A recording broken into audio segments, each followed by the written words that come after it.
طریقہ کہ ہمارے پاس جعلی طریقے ہیں، کہ ہمارے پاس بناوٹی انداز ہے؟ اصل نیچرل، اصل فطری طریقہ، اصل بہترین طریقہ ہمارے پاس موجود ہے، تو ہم کیوں شرمائیں؟ ڈرے تو وہ بندہ جس کے پاس جعلی نوٹ ہوں، جس کے پاس کھڑے سکے ہوں، وہ کیوں شرمائے؟ ہمارے پاس تو الحمدللہ کھڑا سکہ ہے۔ الحمدللہ وکفا والسلام علی عبادہ الذین اصطفی، اما بعد فاعوذ باللہ من الشیطان الرجیم، بسم اللہ الرحمن الرحیم، سبحان ربک رب العزة عما یصفون وسلام علی المرسلین والحمد للہ رب العالمین۔ اللهم صل على سيدنا محمد وعلى آل سيدنا محمد وبارك وسلم۔ اللهم صل على سيدنا محمد وعلى آل سيدنا محمد وبارك وسلم۔ اللهم صل على سيدنا محمد وعلى آل سيدنا محمد وبارك وسلم۔ اللہ رب العزت نے اس امت کو دو عظیم نعمتیں عطا فرمائیں، ایک کتاب اللہ اور ایک رسول اللہ صلی اللہ علیہ وسلم۔ کتاب اللہ یہ سر چشمہ ہدایت ہے، یہ دستور حیات ہے، اور یہ اللہ کے بندوں کے لیے منشور حیات ہے، اور رسول اللہ صلی اللہ علیہ وسلم وہ پاکیزہ ہستی ہیں جنہوں نے انسانیت کے سامنے کتاب اللہ کے اوپر عمل کر کے دکھانا تھا، اور اپنا فریضہ پورا کر کے دنیا سے تشریف لے گئے۔ کسی بھی قوم کی ہدایت کے لیے تنہا کتاب کافی نہیں ہو سکتی، جب تک کہ کتاب کے اوپر عمل کر کے دکھانے والا یا کتاب کی وضاحت کرنے والا، کتاب کی تشریح کرنے والا ساتھ نہ بھیجا جائے۔ تو آپ علیہ الصلوۃ والسلام کی دنیا میں تشریف لائے تو ایک مقصد تو یہ تھا کہ لوگوں کے سامنے کتاب اللہ کو کھول دے، کتاب اللہ کی تشریح کر دے، اور دوسرا مقصد یہ تھا کہ آپ لوگوں کے سامنے کتاب اللہ کے اوپر عمل کر کے دکھا دیں۔ مثلا قرآن پاک میں اللہ تعالیٰ نے یہ تو فرمایا ہے کہ تم سجدہ کرو، تم رکوع کرو، تم نماز پڑھو، لیکن اگر حضور علیہ الصلوۃ والسلام اپنے قول کے ذریعے، اپنے عمل کے ذریعے سے لوگوں کو سجدہ کرنے کا طریقہ نہ بتاتے، نماز پڑھنے کا طریقہ نہ بتاتے، تو پھر لوگوں کے لیے کتاب اللہ کے اوپر عمل کرنا مشکل ہوتا۔ اس لیے جو بھی بندہ کتاب اللہ کے اوپر عمل کرنا چاہتا ہے، اس کے اوپر یہ لازم ہے کہ وہ رسول اللہ صلی اللہ علیہ وسلم کے طریقوں کی روشنی میں عمل کرے گا۔ آپ صلی اللہ علیہ وسلم کی سنت طریقوں کے علاوہ کوئی اور راستہ دین کا دنیا کے اندر ہے ہی نہیں۔ پروردگار ذوالجلال نے تمام کے تمام راستے بند کر دیے ہیں، صرف اور صرف اپنے محبوب صلی اللہ علیہ وسلم کی سنت کا راستہ کھلا چھوڑا ہے۔ آج بھی اگر کوئی بندہ اللہ سے واصل ہونا چاہتا ہے تو اسی سنت طریقے پہ چل کے اللہ سے واصل ہو سکتا ہے۔ جو بندہ بھی ذرہ برابر اس سنت طریقے سے ہٹ جاتا ہے، بے شک وہ کتنا ہی بڑا عمل کیوں نہ کرے، کتنی ہی مشقتوں بھری زندگی کیوں نہ گزارے، لیکن چونکہ آپ صلی اللہ علیہ وسلم کے طریقے کے مطابق نہیں ہے، اس لیے رب ذوالجلال کے ہاں اس بندے کے تمام سعی مساعی عبث شمار ہوتی ہیں، کوئی فائدہ اس کا نہیں ہوتا۔ آپ کسی درزی کو کہتے ہیں کہ میرے لیے سوٹ سی کے دے دو، اور ساتھ ایک سوٹ اور دے دیتے ہیں کہ اسی ناپ کے مطابق آپ نے سینا ہے۔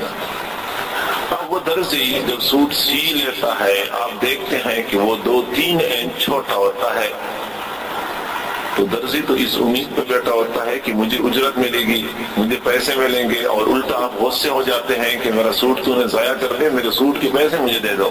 مجھے یہ نہیں چاہیے، میں نے آپ کو ایک سائز دیا تھا، ایک نمونہ، ایک سیمپل دیا تھا، اسی کے مطابق آپ نے بنانا تھا، آپ نے ہٹ کے کیوں بنایا؟ اب اگر آپ درزی لمبا بنا دے پھر بھی ریجیکٹ، اور اگر وہ چھوٹا بنا دے پھر بھی ریجیکٹ، تب آپ کو وہ سوٹ پسند ہوگا، تب آپ درزی کو اجرت دیں گے جب بالکل اسی سوٹ کے مطابق وہ سیلے جو آپ نے اس کو ناپ کے طور پہ دیا ہے۔ ایسے ہی پروردگار ذوالجلال نے اپنے بندوں کو جو شریعت پہ عمل کرنے کا حکم دیا تو اس کے ساتھ ایک نمونہ، ایک سیمپل دیا کہ آپ نے اگر دین کے اوپر عمل کرنا ہے تو اسی نمونے کو دیکھ کے عمل کرنا ہوگا۔ اب جو بندہ بھی اسی نمونے کے مطابق عمل کرے گا تو اللہ تعالیٰ کے ہاں وہ عمل قیمتی ہوگا، اور جو بندہ اسی نمونے سے ہٹ کے عمل کرے گا رب ذوالجلال کے ہاں اس عمل کی کوئی قدر، کوئی وقعت نہیں ہوگی۔ ہم جو کلمہ پڑھتے ہیں لا الہ الا اللہ محمد رسول اللہ، اس کلمے کے دو حصے ہیں، ایک ہے لا الہ الا اللہ اور دوسرا حصہ ہے محمد رسول اللہ۔ آپ لوگ دیکھیں کہ اتفاق ہے کہ کلمے کا پہلا حصہ یہ 12 حروف پر مشتمل ہے اور دوسرا حصہ بھی 12 حروف پر مشتمل ہے۔ پہلے حصے میں بندہ یہ اقرار کرتا ہے کہ اللہ کے سوا کوئی معبود نہیں، اللہ میرا معبود ہے اور میں اللہ کا بندہ ہوں، اسے کہتے ہیں اقرار بندگی۔ اقرار بندگی، میں اللہ تعالیٰ کی بندگی کا اقرار کرتا ہوں۔ اور دوسرا حصہ ایسا ہے کہ وہ اس بات پر مشتمل ہے کہ بندہ اقرار کرتا ہے کہ میں بندگی کروں گا، اور حضور علیہ الصلوۃ والسلام چونکہ رسول ہیں ہمارے، میں نے اس رسول کی سنت کی روشنی میں بندگی کرنی ہے، تو لہٰذا ہم کہتے ہیں محمد رسول اللہ۔ اور اس ٹکڑے میں، اس حصے میں طریقہ کار بندگی ہے۔ تو پہلے حصے میں اقرار بندگی ہے اور دوسرے حصے میں طریقہ کار بندگی ہے۔ تو ہم اگر بندگی کرتے ہیں تو پھر حضور علیہ الصلوۃ والسلام کے طریقوں کے مطابق کرنی پڑے گی۔ اور یہ بات سمجھ لیں کہ زندگی میں کچھ اعمال ہمارے ایسے ہیں جن کو عبادات کہا جاتا ہے، کچھ ہمارے امور ضروریات کے درجے میں ہیں، ضروریات کے درجے میں یا مباحات کے درجے میں ہے۔ مثلا ہم نماز پڑھتے ہیں، یہ عبادت ہے، تلاوت کرتے ہیں، یہ عبادت ہے، روزہ رکھتے ہیں، یہ عبادت ہے۔ یہ ہے عبادات کا درجہ۔ ایک درجہ ہے مباحات یا ضروریات کا درجہ۔ ہم لباس پہنتے ہیں، ہماری ضرورت ہے، ہم کھانا کھاتے ہیں، ہماری ضرورت ہے، ہم سوتے ہیں، یہ بھی ہماری ضرورت ہے۔ سنت کے اندر یہ کمال ہے کہ عبادات کا درجہ تو بلند ہوتا ہی ہے، سنت کی پیروی کی وجہ سے مباحات اور ضروریات بھی عبادات کا درجہ پا لیتے ہیں۔ سنت کی پیروی کی وجہ سے مباحات اور ضروریات بھی عبادات کا درجہ پا لیتے ہیں۔ ایک آدمی کھانا کھاتا ہے، کھانا کھانا ضرورت ہے، اس کے بغیر کوئی زندہ نہیں رہ سکتا، لیکن اگر کوئی بندہ کھانا کھاتے وقت سنت طریقے کا اہتمام کرتا ہے، کھانا کھانے سے پہلے وہ ہاتھ دھو لیتا ہے اور پھر وہ دسترخوان بچھاتا ہے، مسنون طریقے سے بیٹھ جاتا ہے، بسم اللہ پڑھتا ہے، جیسا کہ روزانہ مذاکرہ ہوتا ہے، تو کھانا کھانے سے جہاں ہماری جسمانی ضرورت پوری ہوگی وہاں ایک ایک لقمے پہ ہمیں پروردگار کی رضا بھی نصیب ہوگی، کیونکہ یہ محبوب کے طریقے کے مطابق ہے، اور پروردگار ذوالجلال کو سب سے زیادہ پسند طریقہ وہ محبوب کا ہے۔ یہ بات یاد رکھیں کہ انسان اپنی عقل اور اپنے فہم کی بنیاد پہ اپنے لیے زندگی کے بہتر سے بہترین طریقے وضع کر سکتا ہے۔ اپنی عقل، اپنے فہم کی بنیاد پہ اپنے لیے زندگی کے بہتر سے بہترین طریقے وضع کر سکتا ہے، لیکن رب ذوالجلال نے اپنے محبوب کو زندگی گزارنے کا جو طریقہ عطا فرمایا ہے، کسی انسان کا بنایا ہوا طریقہ اس طریقے کے مماثل اور مشابہ نہیں ہو سکتا۔ نہیں، ہمیشہ کے لیے حضور علیہ الصلوۃ والسلام کو جو طریقے بتائے گئے تھے وہ سب سے بہتر اور افضل ثابت ہو چکے ہیں۔ جب سائنس اپنی مدارج مکمل کر رہی تھی اور ابھی تکمیل سے دور تھی، اس وقت ان لوگوں کو سنتوں کے اندر کئی ساری خامیاں نظر آتی تھی، سنت میں یہ خامی ہے اور سنت میں یہ خامی ہے، اور آج وہ پلٹ کے آ رہے ہیں، ایک ایک سنت کے بارے میں تحقیقات کرتے ہیں اور پھر ان کی آنکھیں کھل جاتی ہیں کہ واقعی ایک ایک سنت کے اندر بے شمار حکمتیں موجود ہیں۔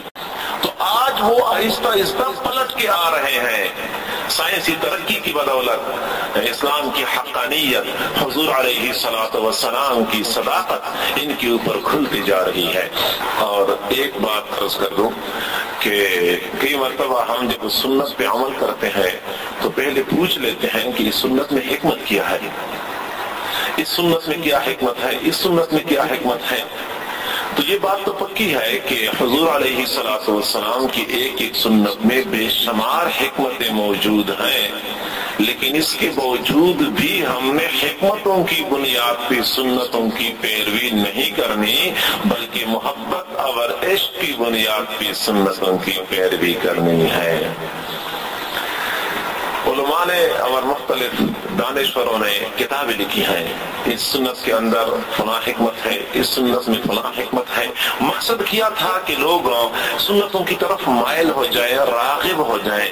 یہ ایک اچھی کوشش ہے، یہ صحیح کام ہے، لیکن اس کا ایک اور پہلو بھی آپ لوگ دیکھیں کہ حضرت مولانا اشرف علی تھانوی رحمۃ اللہ علیہ سے کسی نے عرض کیا، حضرت فلاں بندے نے نماز کے حکمتوں کے بارے میں زبردست کتاب لکھی ہے اور اس میں نماز کی حکمتیں جمع کی ہیں، بے شمار حکمتیں ہیں نماز میں۔ تو حضرت تھانوی نے فرمایا کہ مثلا کیا حکمتیں نماز کی بیان کی ہیں۔ انہوں نے چند ایک حکمتیں بیان کر لی اور ان میں سے ایک حکمت یہ بھی بیان کر لی کہ نماز کا ایک فائدہ یہ ہے کہ اس سے جسم کی بہترین ورزش ہو جاتی ہے، بہترین ورزش ہو جاتی ہے۔ تو حضرت تھانوی نے فرمایا کہ سبحان اللہ، سبحان اللہ، ہم مانتے ہیں کہ نماز کے اندر یہ حکمت اور یہ کمال موجود ہے، لیکن اس حکمت کو بنیاد بنانا اور نماز پڑھنا، اس کی تو یوں مثال ہے جیسا کہ کوئی بندہ 1000 روپے کا قیمتی شال خرید لے اور پھر اس کے فوائد گننا شروع کر دے اور پھر وہ یہ کہہ دے کہ اس شال میں ایک فائدہ یہ بھی ہے کہ اس سے جوتیاں بھی صاف ہو جاتی ہیں۔ اب ٹھیک ہے، اس 1000 روپے کے شال سے جوتیاں تو صاف ہو جاتی ہیں، لیکن کون بندہ اتنا بے وقوفی کرے گا کہ 1000 روپے کے شال کو جوتیوں کی صفائی کے لیے استعمال کرے؟ اور کون جوتیوں کی صفائی کے لیے 1000 روپے کی شال خریدتا ہے؟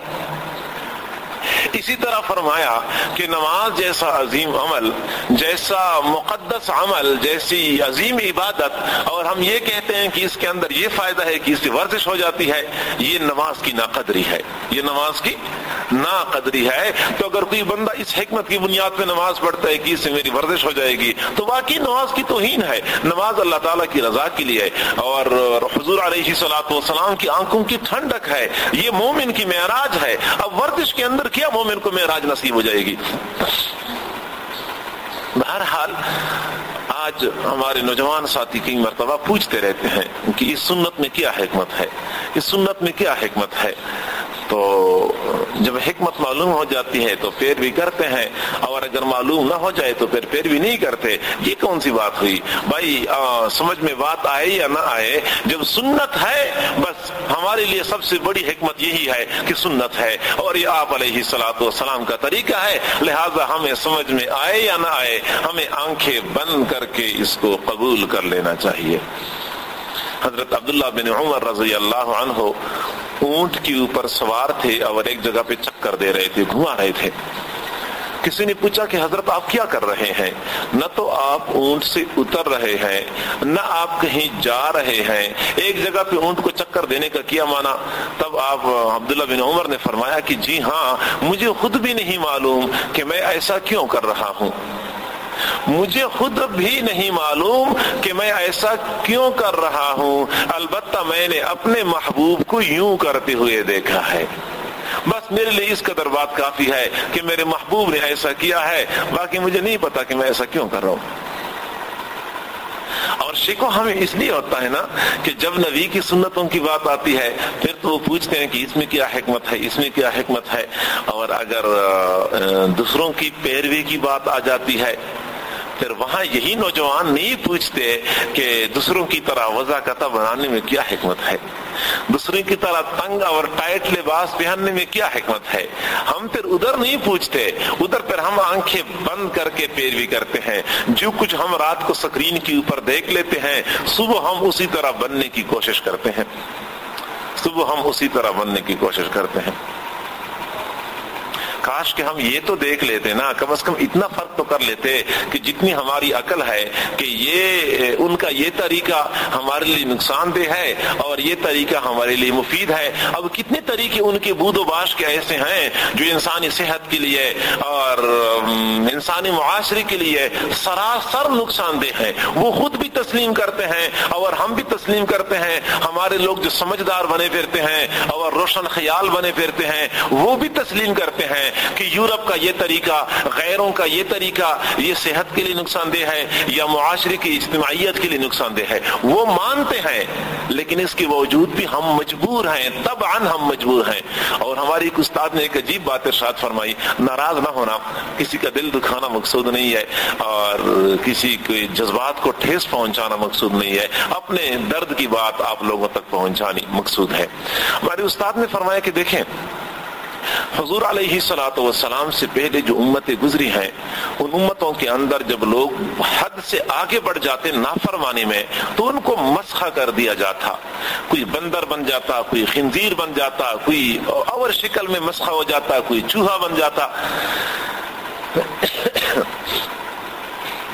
تو فرمایا کہ آپ علیہ الصلوۃ والسلام کے تقدس اور طفیل سے یہ امت ظاہری طور پہ مسخہ ہونے سے محفوظ ہے. چہرے بندروں کی طرح، خنزیروں کی طرح نہیں بنتے.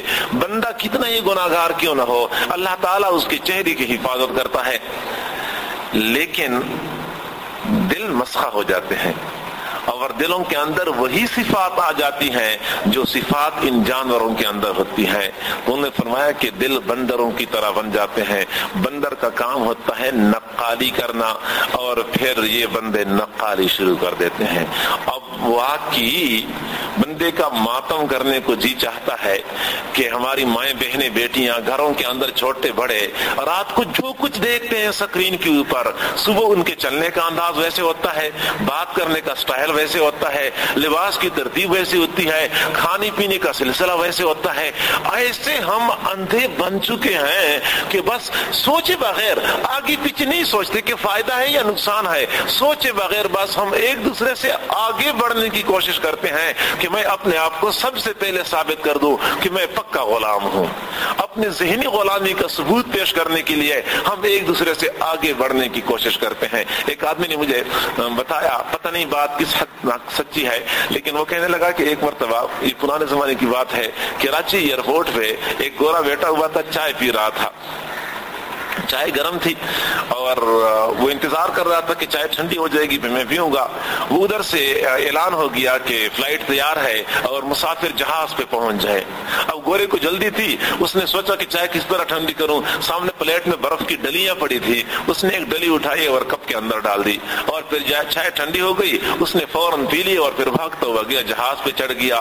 وہ تو بیچارہ جہاز پہ چڑھ گیا اور چلا گیا. اس نے ہماری قوم کے لیے ایک مستقل ایک روایت اور ترتیب چھوڑ دی کہ جب بھی کوئی بندہ چائے پیے گا تو برف کا ایک ٹکڑا اس میں ڈالنا ضروری ہے.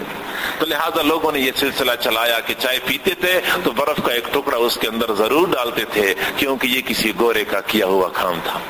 افسوس کی بات ہے حضور علیہ الصلوۃ والسلام کی نورانی اور مقدس سنت ہے، ہم ان کو تو ڈالتے ہیں پس پشت.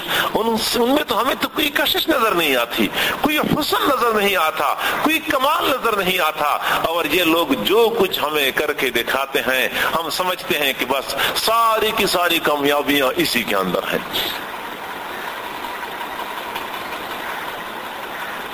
اور ہماری استاد نے ایک عجیب بات سنائی پھر اسی ضمن میں زمرے میں فرماتے ہیں کہ ایک آدمی نے بندر پالا ہوا تھا اور بندر کو اس نے بہت کچھ سمجھایا ہوا تھا. اتنا ہی اس کو ماہر بنایا تھا کہ اگر آدمی خود دکان پہ نہیں ہوتا تھا تو کہیں چلا جاتا نماز پڑھنے کے لیے کسی کام کے لیے تو بندر مکمل دکان کی حفاظت کیا کرتا تھا. کوئی مجال کی کوئی بندہ آئے اور دکان سے کوئی چیز اٹھا لے، اگر کوئی بندہ چیز اٹھانے کی کوشش کرتا تو یہ چمٹتا، چیختا، چلاتا اور پنجے مارتا اور کسی کو کوئی چیز اٹھانے نہ دیتا، شور مچاتا. اور جب اس کو اپنے بندر کے اوپر بڑا اعتماد ہو گیا تو اس نے آخر مارکیٹ میں اعلان کر دیا کہ میری غیر موجودگی میں اگر کوئی بندہ میری دکان سے کپڑے کا تھان اٹھا لے تو پھر وہ تھان اسی کا ہوگا. میری طرف سے اس کو اجازت ہے۔ اب کافی سارے لوگ آئے، کپڑے کی دکان تھی، وہ تھان اٹھانے کی کوشش کرتے، بندر چیختا چلاتا جھپٹتا تو اس بندے کو تھان رکھنا پڑتا۔ اس طریقے سے کئی لوگوں نے آزمایا اپنا زور، لیکن کوئی بندہ کامیاب نہیں ہو سکا۔ ایک بندہ بڑا سمجھدار تھا، اس نے کہا میں یہ کام کرتا ہوں۔ دکاندار یہ کہیں باہر گیا ہوا تھا، یہ سیدھا آ گیا، اب بندر کاؤنٹر کے اوپر بیٹھا ہوا اور وہ اپنی دکان کی حفاظت کر رہا ہے، یہ سیدھا آ گیا اور سامنے ڈیسک کے اوپر بیٹھ گیا۔ اب بندر بندے کی طرف دیکھتا ہے، بندہ بندر کی طرف دیکھتا ہے، پہلے تو آنکھوں میں آنکھیں ڈال کے ایک دوسرے کو دیکھتے رہے، اور کافی دیر گزرنے کے بعد اس آدمی نے نا سر میں کھجلی کرنے شروع کر دی، تو بندر نے بھی وہی نکالی شروع کر دی، کھجلی کرتا رہا۔ پھر بعد میں بندے نے اپنے گھٹنے کی کھجلی شروع کر دی تو بندر نے وہی سلسلہ چلایا۔ پھر آدمی نے اپنے پیشانے کے اوپر ہاتھ پھیرا تو بندر نے وہی سے پیشانے کے اوپر ہاتھ پھیرا، تو آخر میں آدمی نے اپنی آنکھوں کے اوپر ہاتھ رکھا، اور جو ہی آنکھوں پہ ہاتھ رکھا تو بندر نے بڑے آرام سے آنکھوں پہ ہاتھ رکھ لیا، اور جو اس نے آنکھوں پہ ہاتھ رکھ لیا تو بندہ سیدھا اٹھا اور اس نے وہاں سے کپڑے کا تھان اٹھا لیا اور باہر چلا گیا۔ باہر کافی سارے لوگ دیکھ رہے تھے، وہ دکاندار بھی دیکھ رہا تھا، وہ حیران ہو گیا کہ میرے بندر سے تھان کیسے لے کے آ گیا۔ اب جب مالک دکان پہ آیا تو اس نے دیکھا کہ بندر بڑے آرام سے آنکھوں پہ ہاتھ رکھ کے بیٹھا ہوا ہے۔ اس نے ایک زوردار تھپڑ لگایا بندر کو کہ یہ کیا کیا تو نے، اور پھر تھان بھی دکھایا کہ دیکھ تیرے سے وہ تھان لے گیا ہے۔ بندر کو احساس ہو گیا۔ اب ایک دو دن کے بعد پھر مالک نے کہا کہ کوئی بندہ ہے جو میرے بندر سے تھان اٹھا کے لے جائے، وہی بندہ پھر آ گیا، اور جب آیا تو اسی طرح بندر کاؤنٹر کے اوپر بیٹھا ہوا، یہ سامنے بیٹھ گیا۔ اب آدمی بندر کی طرف دیکھے اور بندر آدمی کی طرف دیکھے، کافی دیر کے بعد آدمی نے اپنے سر کے بالوں میں ہاتھ پھیرنا شروع کر دیا۔ بندر بیچارہ مجبور تو نقالی کی عادت تھی، اس نے بالوں کے اندر ہاتھ پھیرنا شروع کر دیا۔ پھر اپنے گھٹنے کے اوپر انہوں نے ہاتھ پھیرنا شروع کر دیا، بندر نے بھی ویسے ہی کرنا شروع کر دیا۔ آدمی نے پیشانے کے اوپر ہاتھ پھیرا، بندر نے ویسا ہی کر دیا۔ اب جب اگلا مرحلہ آیا کہ آدمی نے اپنے آنکھوں کے اوپر ہاتھ رکھا، بندر نے نقالی تو کر لی لیکن آنکھوں کے اوپر مکمل ہاتھ نہیں رکھا، بلکہ یوں دیکھتا بھی رہا اور ہاتھ بھی رکھا ہوا تھا۔ ہمارے استاد نے فرمایا کہ ہم سے تو وہ بندر ہی اچھا۔ جب وہ نکالی کی عادت سے مجبور تھا، اس نے سوچا کہ کس نکالی میں فائدہ ہے کس میں نقصان ہے، اور جہاں اس کو نقصان نظر آیا تو وہاں سے اس نے اجتناب شروع کر دیا۔ اور ہم نہیں سوچتے کہ ہمیں فائدہ ہو رہا ہے، ہمارا نقصان ہو رہا ہے، ہماری تہذیب، ہماری ثقافت، ہمارا سب کچھ ہمارے ہاتھ سے نکل گیا۔ سچی بات یہ ہے ہم اس وقت تہذیب و ثقافت کے اعتبار سے بالکل تہی دامن ہیں، ہمارے پاس کچھ بھی نہیں ہے۔ وضاقتہ ہمارا غیروں کی طرح ہے، اٹھنے بیٹھنے کا انداز ہمارا غیروں کی طرح ہے، کھانے پینے کا انداز ہمارا غیروں کی طرح ہے۔ ہمارے پاس حضور علیہ الصلوۃ والسلام کے طریقوں میں سے رہا کیا ہے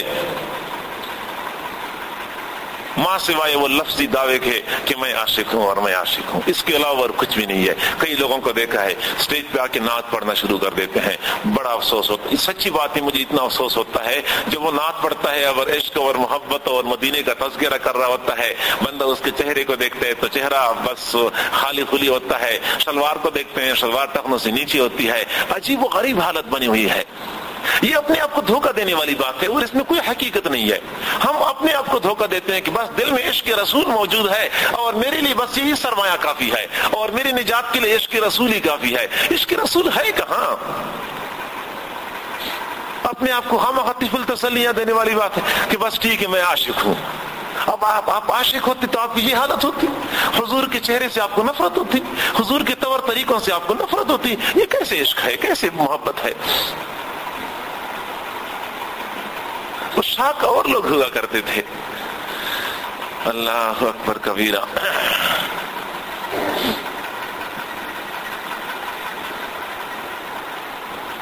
کیا ہوگا اگر بالفرض میں حضور علیہ الصلوۃ والسلام کی طریقے کے مطابق ساری دنیا سے ہٹ کے کھانا شروع کر دوں، کیا نقصان ہوگا؟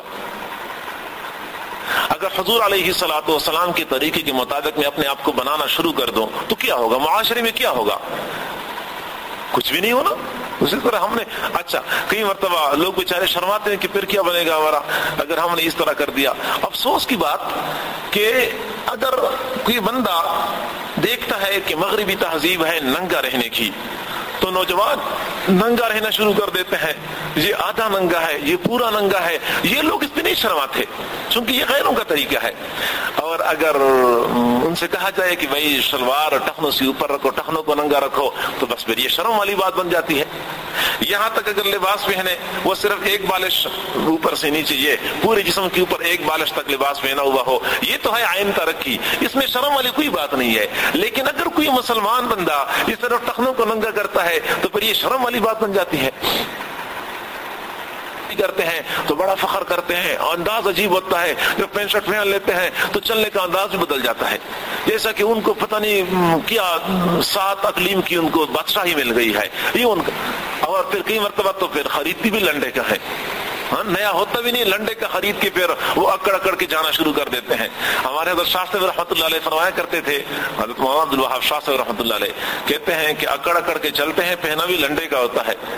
اور لنڈے کا آتا کہاں سے ہے؟ ان کے علاقوں سے آتا ہے.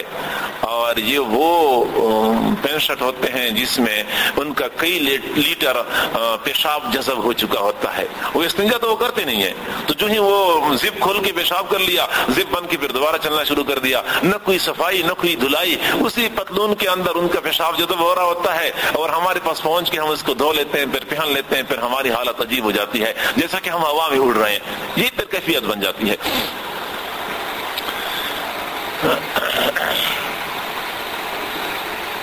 حضور علیہ الصلوۃ والسلام کی طریقوں سے بڑھ کے بہتر کوئی طریقہ نہیں ہو سکتا. اور صرف یہ نہیں کہ ہماری زندگی کی بود و باش بہتر ہو جائیں گے، بلکہ اس سے پروردگار کی رضا نصیب ہو جاتی ہے. حضور علیہ الصلوۃ والسلام نے فرمایا، من تمسک بسنتی عند فساد امتی فلہ اجر 100 شہید. جو بندہ میری ایک سنت کو مضبوطی سے پکڑ لے میری امت کے فساد کے زمانے میں، اس کو 100 شہیدوں کا اجر ملتا ہے. اب اللہ تعالیٰ کے ہاں سنت کی کتنی قدر و قیمت ہے، کتنا مقام اور مرتبہ ہے کہ فساد کے زمانے میں ایک سنت کو مضبوطی سے پکڑ لے تو 100 شہیدوں کا اجر ملتا ہے. اور اس کی بھی ایک وجہ ہے، وجہ یہ ہے کہ شہید جب شہید ہوتا ہے تو تھوڑی دیر کے لیے مشقت کا سامنا کرنا پڑتا ہے، بس پھر جان چلی جاتی ہے، اپنے مرتبے تک پہنچ گیا. لیکن سنت کا متبع بندہ یہ تو قدم قدم پہ رکاوٹوں کا سامنا کرنا پڑتا ہے اس کو. یہ بھائی ان کا مخالف ہو گیا، یہ دوست ان کو ترغیب دے رہے ہیں، یہ والدہ ان کو ترغیب دے رہی ہے کہ بیٹا ابھی صبر کرو، ابھی داڑھی نہ رکھو، ابھی تو آپ کی شادی بھی نہیں ہوئی، شادی ہو جائے نا پھر بعد میں پھر داڑھی رکھ لینا، کیونکہ داڑھی والوں کو پھر رشتے نہیں ملتے. سبحان اللہ، کیا عجیب دلیل ہے، داڑھی والوں کو رشتے نہیں ملتے. اچھا کوئی بندہ یہ بتا سکتا ہے کہ فلاں بندہ چونکہ داڑھی والا ہے اس لیے بیچارہ ویسے ہی بوڑھا ہو گیا، اس کو رشتہ نہیں ملا؟ بلکہ ہمارا تجربہ یہ ہے کہ جو 2 شادیاں کرتے ہیں، 3 کرتے ہیں، یہ داڑھی والے کرتے ہیں. عام طور پہ بغیر داڑھی والے بیچارے وہ دوسری شادی نہیں کر سکتے، کیونکہ وہ اکثر ڈرتے ہیں. کوئی امتیاز تو ہوتا نہیں اس کا اور اس کی بیوی کے درمیان، تو لہٰذا وہ بیچارے ڈرتے ہیں، وہ یہ جرت نہیں کر سکتے.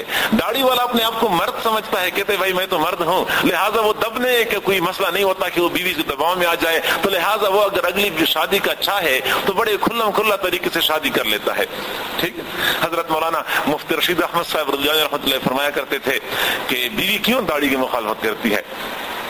بیوی کیوں داڑھی کی مخالفت کرتی ہے؟ اس لیے مخالفت کرتی ہے کہ اگر یہ داڑھی رکھے گا پھر تو یہ مرد لگے گا، پھر میں مرعوب ہو جاؤں گی، تو لہٰذا میں ڈروں گی اس سے.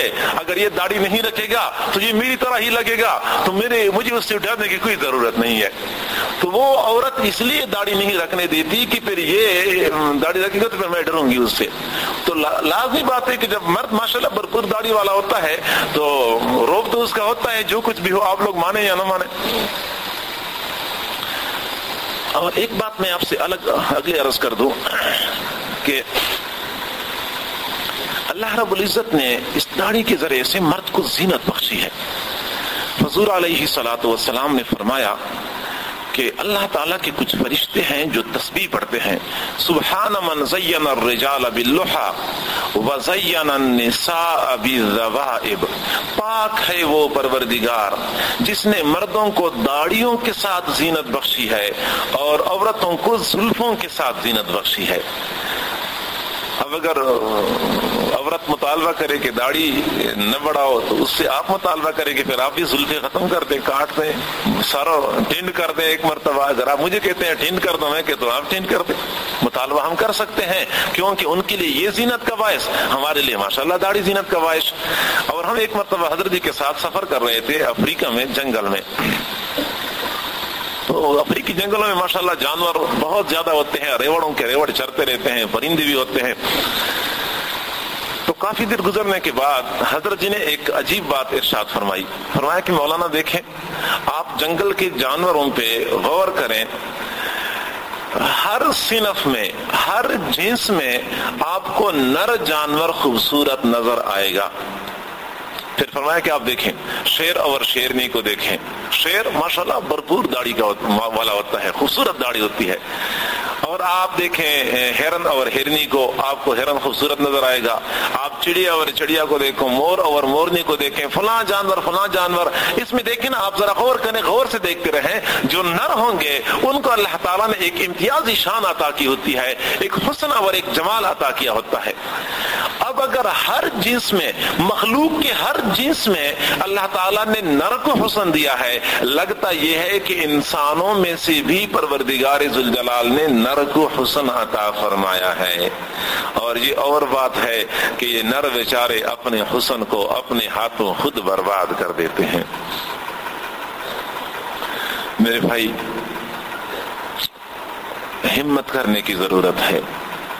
داڑھیوں والے، یہ مسنون وضاقتہ اختیار کرنے والے، یہ اسی معاشرے کے اندر رہتے ہیں. ہم نے تو اتنی زندگی گزاری، کبھی ایسا نہیں ہوا کہ ہم گاڑی میں چڑھے ہوں اور گاڑی والوں نے ہمیں کہا کہ او بھائی آپ کی داڑھی ہے لہذا تو گاڑی سے نیچے اتر جا. نہیں، ہم گاڑی میں چڑھتے ہیں. کئی مرتبہ ایسا ہوتا ہے کہ گاڑی میں جگہ نہیں ہوتی اور کوئی اللہ کا بندہ جان پہچان کے بغیر بھی کھڑا ہو جاتا ہے کہ آپ حضرت ادھر تشریف لائیں، ادھر آپ بیٹھ جائیں، اور ہمیں بڑے آرام سے بیٹھا دیتا ہے. بغیر داڑھی والے کھڑے ہوتے ہیں، داڑھی والے ماشاءاللہ آرام سے سیٹ کے اوپر بیٹھے ہوتے ہیں. اور میں نے ایک مرتبہ ایک عجیب بات دیکھی. وہاڑی سے ہم جا رہے تھے ملتان. یہ جن لوگوں نے یہ علاقہ دیکھا ہوا ہے، بالکل لوکل بسیں چلتی ہیں. دوپہر کا وقت تھا، سخت گرمیوں کا موسم تھا. ایک میں تھا، ایک میرا دوست مولانا صاحب ساتھ تھے. تو لوکل قسم کی بس آئی اور کافی دیر ہم انتظار کر چکے تھے، کوئی اور بس مل نہیں رہی تھی، تو اسی پہ ہم چڑھ گئے. اب جگہ بھی نہیں تھی. اب جو ہی ہم چڑھے، پتہ نہیں کنڈکٹر کے دل میں اللہ تعالیٰ نے کیا بات ڈالی. جو ہی ہم چڑھ گئے اس نے تو سارے کام کا چھوڑ دیا، ہماری خدمت میں وہ بندہ لگ گیا. اس نے سواریوں کو اٹھایا، 3 بندوں کی سیٹ میرے لیے خالی کر دی. اب میں خود حیران ہو رہا تھا کہ ہوا کیا اس کنڈکٹر کو. 3 بندوں کی سیٹ میرے لیے خالی کر دی اور مجھے کہتے کہ آپ آرام سے بیٹھ جائیں. اب میں بیٹھا ہوا ہوں اور سواریاں کھڑی ہیں اور بس میں قدم رکھنے کی جگہ نہیں ہے. اب مجھے شرم بھی آئے کہ یہ اللہ کا بندہ عجیب ہے، لوگ کھڑے ہیں تو بیٹھ جائیں میرے ساتھ. میں کسی کو کہوں بھی کہ بھائی آپ بیٹھ جائیں، جگہ ہے. کنڈکٹر پھر بھاگتا ہوا آئے، کہتا کہ نہیں حضرت آپ آرام سے بیٹھے رہیں، آرام سے بیٹھے رہیں، گرمی ہے، آپ کھلے ہو کے بیٹھ جائیں. تو میں وہاڑی سے لے کے ملتان تک اکیلا بندہ 3 بندوں کی سیٹ پہ سفر کرتا رہا. کرایہ ہم سے 1 بندے کا لیا اور سیٹ ہمیں 3 بندوں کی دے دی، اور کسی اور بندے کو قریب بھی نہیں آنے دیا اس داڑھی کی برکت سے. حالانکہ میرا کوئی اس سے کوئی جان پہچان، کوئی تعلق، کوئی رشتہ داری نہیں تھی.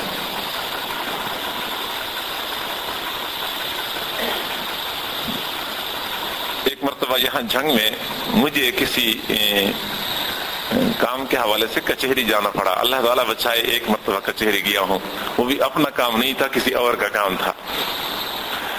تو تھا بھی وہ کوئی کیس کا مسئلہ. تو جب وہ جج مصروف تھا، بہت سارے لوگ کھڑے تھے اس کے سامنے. میں دروازے سے باہر کھڑا تھا، شرما بھی رہا تھا کہ لوگ کیا کہیں گے، مولانا صاحب کچہری میں آئے ہوئے ہیں. یہ 8-9 سال پہلے کی بات ہے، شاید 10 سال ہو چکے ہوں. تو جج نے دور سے مجھے دیکھ لیا، کوئی جان پہچان نہیں بیچارہ، داڑھی مونڈا، لیکن اس نے دور سے دیکھ لیا تو مجھے بلا لیا. کہتے آپ کیسے تشریف لائے ہیں حضرت، آپ کا کیا مسئلہ ہے؟ میں نے کہا ہمارا یہ ساتھی ہے، اس کا مسئلہ ہے. تو کہنے لگا اچھا، وہ ریڈر سے کہا کہ اس کا ذرا پہلے کر دو. اب جب وہ اس نے کوئی بات کر لی، درمیان میں وہ دوسرا وکیل تھا، کوئی سرکاری وکیل، وہ کوئی بول پڑا. وہ جو بول پڑا تو مجھے تو پہچانتا نہیں تھا کہ یہ وکیل ہے یا کون ہے، یہ سفید کپڑوں کے اندر ملبوس تھا. میں نے کہا یہ بندہ کہاں سے آ گیا بولنے والا. تو جج نے اس کو اتنا ڈانٹا، اتنا سخت طریقے سے ڈانٹا کہ تجھے شرم نہیں آتی، یہ سنت تو نہیں دیکھتا؟ ایک سنت پہ عمل کرنے والا 100 شہیدوں کا اجر مل جاتا ہے، وہ تجھے احساس نہیں ہے، شرم کرو، چپ رہو، بولنا نہیں تو نے دوبارہ. پھر دوبارہ آخر تک وہ وکیل بولا نہیں، اس کو ایسا دبایا. میں نے دیکھا کہ اللہ، اب ہمارے پاس اور تو کچھ نہیں، یہ صرف ظاہری شکل و صورت ہے، اور ظاہری شکل صورت کے اندر اتنی کشش اور اتنی برکت ہے. اگر ہم حقیقت میں اپنے من اور باطن دونوں اعتبار سے حضور علیہ الصلوۃ والسلام کی طریقوں سے اپنے آپ کو ہم آراستہ کریں، پھر دیکھ لینا دنیا والے کیسے ہماری قدر کریں گے، کیسی عزت کا معاملہ ہمارے ساتھ کریں گے. تو ہم اسی معاشرے کے اندر رہتے ہیں الحمدللہ، اور باعزت طریقے سے ہم معاشرے کے اندر جی رہے ہیں، تو ایسا کوئی مسئلہ نہیں ہوتا. کئی مرتبہ دوست احباب بندے کے لیے رکاوٹ بن جاتے ہیں، اور بڑے افسوس سے کہنا پڑتا ہے والدین بندے کے لیے رکاوٹ بن جاتے ہیں. کتنی مرتبہ ایسا ہوتا ہے کہ والدین چاہتے ہیں کہ میرا بیٹا نیک بن جائے، لیکن بس بیٹا ہوتا ہے اس کا دل ادھر نہیں آتا، وہ دعائیں مانگتے رہتے ہیں، وظیفے پڑھتے رہتے ہیں کہ بیٹا نیک بن جائے. اور کتنی مرتبہ ایسا ہوتا ہے کہ بیٹا خود نیک بننے کی کوشش کرتا ہے، والدین رکاوٹ بن جاتے ہیں. ایک بندے کا تعلق جڑ گیا ادھر، اور پھر دیکھا چند دنوں کے بعد چہرے پہ داڑھی آ گئی، اور پھر لباس ہماری طرح پہننا شروع کر دیا. تو ایک مرتبہ باپ نے کہا کہ بیٹا تو نے کیا یہ جانوروں والا لباس پہنا ہوا ہے، ٹھیک طرح انسانوں والا لباس پہنو. اب بیٹے نے مجھے کہا، میں نے کہا آپ کے ابو سے، آپ کہتے تھے کہ ابو جانور بھی لباس کوئی پہنتے ہیں، میں تو پہلی مرتبہ آپ سن رہا ہوں کہ جانوروں والا لباس بھی ہوتا ہے. بہرحال ہمیں سنتوں کی پیروی کرنی چاہیے، ایک ایک سنت پہ مرنے مٹنے والا بننا چاہیے. میرے معزز بھائیو، معزز سامعین، آپ یہاں پہ تشریف لا چکے ہیں. آپ کی تشریف آوری کا بنیادی مقصد رب ذوالجلال کا قرب پانا ہے. آپ یہاں سے چلیں تو پہلے سے آپ لوگ عزم کریں کہ زندگی کی روح کو تبدیل کرنا ہے، زندگی کی روح کو تبدیل کرنا ہے. اگر آپ لوگوں نے عزم کر لیا اور یہاں سے نکلتے وقت آپ نے اپنے اندر واضح تبدیلی محسوس کر لی، تو پھر گویا کہ 10 دن آپ کا بیٹھنا رب ذوالجلال نے قبول کر لیا، اور پھر آپ کو خالی ہاتھ نہیں لوٹایا، بلکہ آپ کی محنتوں کا اجر اور بدلہ آپ کو نصیب ہو گیا. اور اگر جس کیفیت میں آپ آئے ہیں اور اسی کیفیت سے واپس چلے گئے، تو پھر یوں سمجھ لینا کہ گویا کہ آپ اس بڑے در سے محروم چلے گئے، پھر آپ کے یہاں بیٹھنے کا کوئی فائدہ نہیں ہے. تو دل میں عزم کریں، اعمال کے اعتبار سے، شریعت کی پابندی کے اعتبار سے، وضاقتہ کے اعتبار سے، گناہوں سے بچنے کے اعتبار سے، ہر اعتبار سے ہم نے زندگی کے رخ کو تبدیل کرنا ہے، زندگی کے رخ کو سیدھا کرنا ہے. ہم نے رب ذوالجلال کو ناراض کرنے میں زندگی گزار دی، ہم کب تک ناراض کرتے رہیں گے؟ آخر ایک نہ ایک دن ہم نے پروردگار کے پاس جانا تو ہے ہی. تو لہٰذا ابھی سے ہم اللہ تعالیٰ سے سلو کر لیں، اللہ ہم تیرے پاس جانے سے پہلے تیرے بندے بننا چاہتے ہیں. تو ہمیں سنتوں کی پیروی کرنی چاہیے. حضرت عبداللہ بن عمر رضی اللہ تعالیٰ عنہ یہ سنتوں کی بڑے شائدائی ہوتے تھے. ایک مرتبہ سفر کر رہے تھے، اونٹ کے اوپر سوار تھے، اور اچانک سر جھکا لیا. کچھ دیر تک سر جھکا کے چلتے رہے، اور جب کچھ دیر بعد پھر سر اوپر اٹھا لیا. کسی نے پوچھا کہ حضرت، نہ تو یہاں پہ کوئی درخت تھا، نہ کوئی دیوار تھی، آپ نے یہاں سر کیوں جھکا لیا؟ تو حضرت نے فرمایا کہ واقعی اس وقت تو کوئی رکاوٹ نہیں تھی، لیکن ایک وقت تھا کہ میں اپنے محبوب کے ساتھ یہاں سے گزر رہا تھا. راستے کے قریب ایک درخت کھڑا تھا، درخت کی شاخیں جھکی ہوئی تھیں. محبوب نے شاخوں سے بچنے کے لیے سر جھکا لیا تھا. وجود نہیں ہے، لیکن اپنے محبوب کی ادا تو میں نے زندہ کرنی ہے، محبوب کی ادا تو میں نے زندہ کرنی ہے. یہ عشاق ہوتے ہیں. وہی سمجھا جائے گا شائدائے جمال مصطفیٰ، وہی سمجھا جائے گا شائدائے جمال مصطفیٰ، جس کا حال حال مصطفیٰ ہو، قال قال مصطفیٰ. کئی مرتبہ ہمارے دوست یہی شکوہ کرتے ہیں کہ ماحول نہیں ہے. بھائی ماحول خود بنانا پڑتا ہے. ماحول بنانے کے لیے فرشتے تو نہیں آتے. 2-4 دوست ایسے مل جائیں جو ایک دوسرے کو نیکی کی تلقین کرنے والے ہوں، ایک دوسرے کو نیکی کی حوصلہ افزائی کرنے والے ہوں، خود بخود ماحول بن جائے گا. اور جب ماحول بن جاتا ہے پھر تو نیکی کرنا اتنا بڑا کمال نہیں ہے. کمال تو تب ہے جب ماحول نہ ہو، بندہ پھر نیکی کر لے.